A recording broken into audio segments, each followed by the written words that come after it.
কেন আমাদের রব আমাদেরকে দুনিয়াতে পাঠালেন? আমাদেরকে সৃষ্টির লক্ষ্য এবং উদ্দেশ্য কি? রব্বুল আলামিন কোরআনে কারীমের 51 নম্বর সূরা সূরাতুয যারিয়াতের 56 নম্বর আয়াতে কারিমায় আমাদেরকে জানিয়ে দিলেন, ওয়ামা খালাকাতুল জিন্না ওয়াল ইনসা ইল্লা লিয়া'বুদুন। I didn't create the jinn kind and mankind except my worship. আল্লাহ তাআলা বলছেন, পৃথিবীতে আমি জিন এবং মানব জাতিকে আমার গোলামি ছাড়া অন্য কিছুর জন্য সৃষ্টি করি নাই। আমাদেরকে যার গোলামের জন্য সৃষ্টি করা হয়েছে, বীর পুরুষের মতো জবাব দিয়ে বলেন তো তিনি কে? আমাদের পরিচয়, আমরা গোলাম কার? শুধু কি আমরা গোলাম? আমরা গোলামের ঘরের গোলাম। আমাদের 14 গোষ্ঠী কার গোলাম? আমরা যে আল্লাহর গোলাম। এই গোলামের সবচাইতে সুন্দর উপমা, সবচাইতে সুন্দর দৃষ্টান্ত পাওয়া যায় একটি ইবাদতে, যে ইবাদতের মাধ্যমে প্রত্যেক দিন গোলামির বহিঃপ্রকাশ হয়। সেই ইবাদতের নাম হচ্ছে সালাত, যেটাকে আমরা বলি নামাজ। কেমন করে খোঁজে না পাই কোনো ভাষা, খোঁজে না পাই কোনো ভাষা, শুকর গুজার করার আল্লাহ, সুবহানাল্লাহ, আলহামদুলিল্লাহ, লা ইলাহা ইল্লাল্লাহ, সুবহানাল্লাহ, আলহামদুলিল্লাহ, লা ইলাহা ইল্লাল্লাহ। তোমার দয়ায় মোদের ধরা সারা জাহান তোমার গড়া, তোমার দয়ায় মোদের ধরা সারা জাহান তোমার গড়া। তোমার পথে আমার জীবন, তোমার পথে আমার জীবন, কবুল করো ওগো আল্লাহ, সুবহানাল্লাহ, আলহামদুলিল্লাহ, লা ইলাহা ইল্লাল্লাহ, সুবহানাল্লাহ,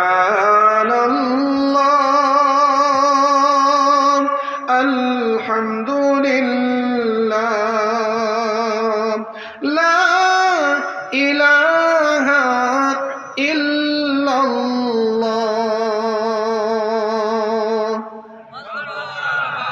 বাংলাদেশের ঐতিহ্যবাহী জয়পুরহাট জেলার সদর উপজেলার অন্তর্গত সগুনা দারুল কোরআন যুব কল্যাণ পরিষদের উদ্যোগে আয়োজিত আজকের এই তৃতীয়তম ঐতিহাসিক তাফসীরুল কোরআন মাহফিলের মুহতারাম শ্রদ্ধাভাজন সভাপতি, বিশিষ্ট আলেমে দ্বীন, বিশিষ্ট ইসলামী চিন্তাবিদ ও শিক্ষাবিদ, ঐতিহ্যবাহী হানাইল নোমানিয়া কামিল মাদ্রাসা এর মুহতারাম অধ্যক্ষ উস্তাদুল উলামা ফদিলাতুশ শাইখ মুহাম্মদ আব্দুল হাকিম হাফিজাহুল্লাহ ওয়া রাআহ, আতালাল্লাহু উমরাহু ওয়া বারাকাল্লাহু ফি হায়াতিহি।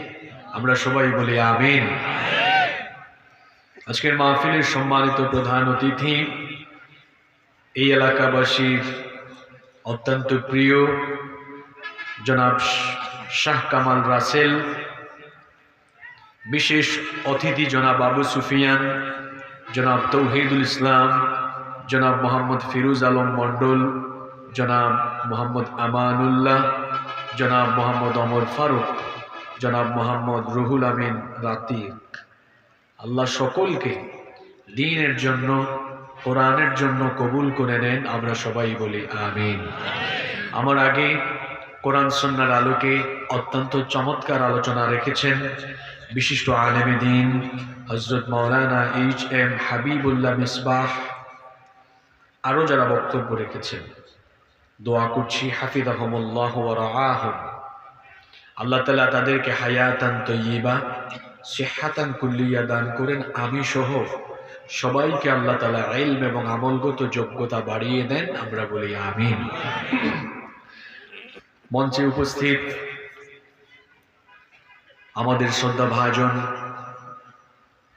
আসমানের তারকা সমতুল্য শ্রদ্ধাভাজন উলামায়ে কেরাম এসেছেন, বিভিন্ন প্রতিষ্ঠানের আসাতিদায়ে কেরাম এসেছেন, বিভিন্ন মসজিদের খুতাবা এবং আইম্মায়ে কেরাম, আমার সামনে বসা পিতৃতুল্য সম্মানিত মুরব্বিয়ানে ইযম, যুগে যুগে আল্লাহর জমিনে আল্লাহর দ্বীন প্রতিষ্ঠায় যারা অগ্রসেনানীর ভূমিকা পালন করেছেন, আমার কলিজার টুকরা প্রিয় যুবক, তরুণ এবং ছাত্র ভাইয়েরা, পর্দার অন্তরায় থেকে শ্রবণরতা সম্মানিতা মা এবং বোনেরা, উপস্থিত মিডিয়ার প্রিয় কর্মী এবং সাংবাদিক ভাইয়েরা, প্রশাসন এবং গোয়েন্দা সংস্থার সম্মানিত ভাইয়েরা, প্রিয় সগুনা তথা আমার প্রিয় জয়পুরহাটবাসী, আপনারা সবাই কেমন আছেন?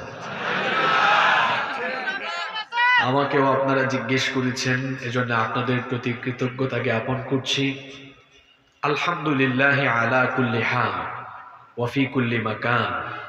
আলহামদুলিল্লাহ, মহান রব আমাকেও ভালো রেখেছেন, আমাদের সবাইকে সুস্থতার সাথে বাঁচিয়ে রেখে আজকের এই সুন্দর, বরকতময়, নান্দনিক এবং জান্নাতি এই আয়োজনে আমাদেরকে শামিল হওয়ার তৌফিক যিনি দান করেছেন, বলার আওয়াজ বড় করে সবাই বলেন তো তিনি কে? সেই মহান রবের জন্য হৃদয়ের সবটুকু ভালোবাসা, আবেগ, অনুভূতিকে উজাড় করে দিয়ে খুশি মনে প্রাণবন্ত আওয়াজে উচ্চ কণ্ঠে কালিমাতুশ শুকর আদায় করে আমরা সকলেই পড়ছি আলহামদুলিল্লাহ।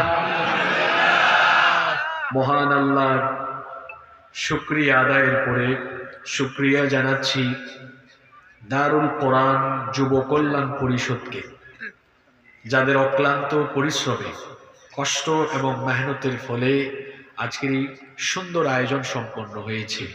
এই আয়োজনের সাথে যারা সম্পৃক্ত, আমরা দোয়া করছি আল্লাহ তাআলা সকলকে মাফ করে দেন এবং আল্লাহ সবাইকে দ্বীনের জন্য কবুল করে দেন। এই যুবকরা হচ্ছেন মুসলিম উম্মাহর মেরুদণ্ড। মেরুদণ্ড যদি বাঁকা হয়ে যায়, কারো মেরুদণ্ডে যদি সমস্যা দেখা দেয়, তাহলে সেই ব্যক্তি কি সোজা হয়ে দাঁড়াতে পারবে? মেরুদণ্ডে সমস্যা থাকলে যেমন ওই ব্যক্তি সোজা হয়ে দাঁড়াতে পারে না, ঠিক তেমনি কোনো জাতি বা সভ্যতা, যুবকেরা যদি বিপদগামী হয়, দিকভ্রান্ত হয়, পথভ্রষ্ট হয়, ওই জাতিও কোনোদিন মাথা উঁচু করে দাঁড়াতে পারে না, বরং সেই জাতির অধপতন হয়ে যায়। আল্লাহর শুকরিয়া, আমাদের দেশের যুবক ভাইয়েরা অনেক সচেতন, আল্লাহর দ্বীনকে ভালোবাসেন, এই দেশকে তারা অনেক ভালোবাসেন, দেশের প্রতি মায়া আছে, ইসলামের প্রতি মায়া আছে বলে আপনারা এর প্রতিফলন গত জুলাই আগস্টে দেখেছেন। যুবকরা হলো টর্নেডোর মতো, যুবকরা হলো নদীর স্রোতের মতো। নদীর তীব্র স্রোত যেমন যেদিকে যায় সব একেবারে ভাঙচুর করে নিয়ে যায়, ঠিক তেমনি ভাবে যুবকেরা যদি ঐক্যবদ্ধ হয়ে কোনো জোয়ার সৃষ্টি করে, যুবকদের সেই গণজোয়ারের সামনে দাঁড়ানোর কিংবা সেটিকে রুখে দেওয়ার দুঃসাহস পৃথিবীতে কারো নাই। এটি দেখেছি আমরা গত জুলাই আগস্টে, যারা এই বাংলাদেশের মানুষের উপরে অবলীলায় বছরের পর বছর ধরে জুলুম নির্যাতন করে করে গোটা দেশকে যারা কারবালার ময়দানে পরিণত করেছিল, সেই সকল জালিমদেরকে রুখে দেওয়ার জন্য শহীদ আবু সাঈদ এবং মুগ্ধের মতো আরো লক্ষ লক্ষ যুবক তরুণ যখন রাস্তায় নেমেছে, এদেশে যারা ভারতের আধিপত্য কায়েম করতে চেয়েছে, ভারতীয় রীতিনীতি প্রতিষ্ঠা করতে চেয়েছে, সেই ভারতের 5 গোলামরা এই যুবকদের সামনে হার মেনে তাদের মামু বাড়িতে তারা পালিয়ে গিয়েছে।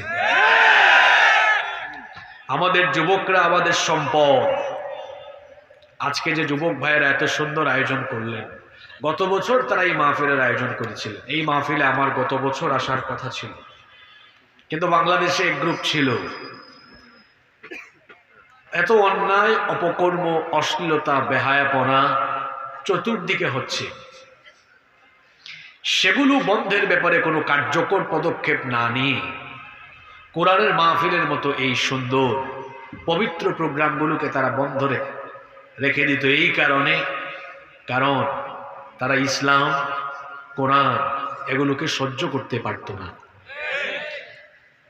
তাদের এই অপকর্মের দরুন আল্লাহ তাদেরকে কেমন ভাবে ধরলেন। আল্লাহ ধরলেন না, কিন্তু যখন ধরলেন তখন আল্লাহ কাউকেই ছাড় দিলেন না। সূরা বুরুজে আল্লাহ বলেছেন, ইন্না বাতশা রাব্বিকা লাশাদীদ, নিশ্চয়ই তোমার রবের ধরা, তোমার রবের পাকড়াও অত্যন্ত কঠিন। আল্লাহ যখন ধরেন তখন ছাড়েন না, চূড়ান্ত ভাবে শাস্তি দেন। আমাদের যুবক ভাইদের জন্য দোয়া করছি আমরা, আল্লাহ তাআলা যেন আমার এই ভাইদেরকে সাইয়্যিদিনা ওমর ইবনুল খাত্তাব রাদিয়াল্লাহু আনহুর মতো কবুল করেন। তারা যেন এই ভূমিকায় অবতীর্ণ হয়ে এই দেশে কোরআনের রাজ কায়েমে অবদান রাখতে পারে। আল্লাহ আমার ভাইদেরকে কবুল করে দেন। সম্মানিত উপস্থিতি, আমরা সময় নষ্ট করব না, গুরুত্বপূর্ণ অনেক কথা আছে। শেষ পর্যন্ত ধৈর্য ধারণ করে আমলের নিয়তে প্রত্যেকটি কথা আমরা শুনতে পারবো তো ইনশাআল্লাহ। মহান আল্লাহ আমাদেরকে তৌফিক দান করেন, বলেন আমিন। এই পৃথিবীতে আমাদেরকে যিনি পাঠিয়েছেন তিনি কে? কেন আমাদেরকে পাঠালেন তিনি? আমাদেরকে পাঠানোর পিছনে তার একটি উদ্দেশ্য আছে।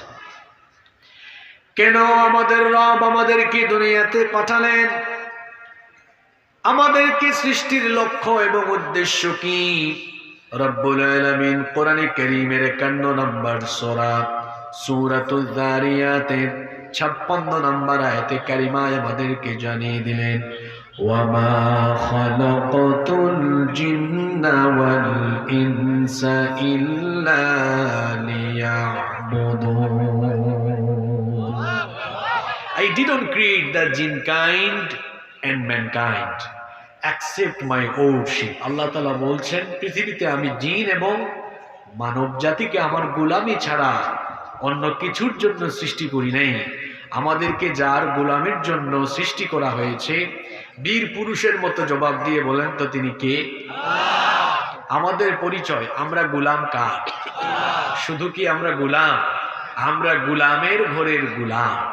আমাদের 14 গোষ্ঠী কার গোলাম? আমরা যে আল্লাহর গোলাম।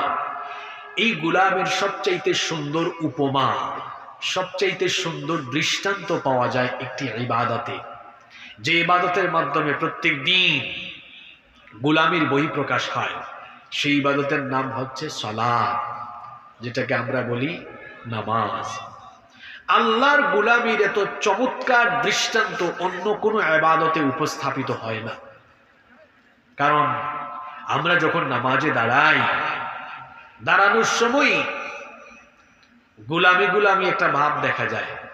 যখন দাঁড়াই সিনা টান করে দাঁড়াই না, একেবারে গোলামের মতো মাথা নত করে দাঁড়াই, বিনয়ী হয়ে দাঁড়াই। কারণ আমার আল্লাহ বলছেন এমন ভাবে নামাজে দাঁড়াও, ওয়াকুমু লিল্লাহি কানিতিন, বিনয়ী হয়ে দাঁড়াও। দাঁড়ালাম, তারপর কি করলাম? 2 হাত কাঁধ বা কান পর্যন্ত তুলে এমন ভাবে দাঁড়াচ্ছি, এই দৃশ্য দেখলে মনে হয় যেন আসামি যেমন সারেন্ডার করে ঠিক তেমনি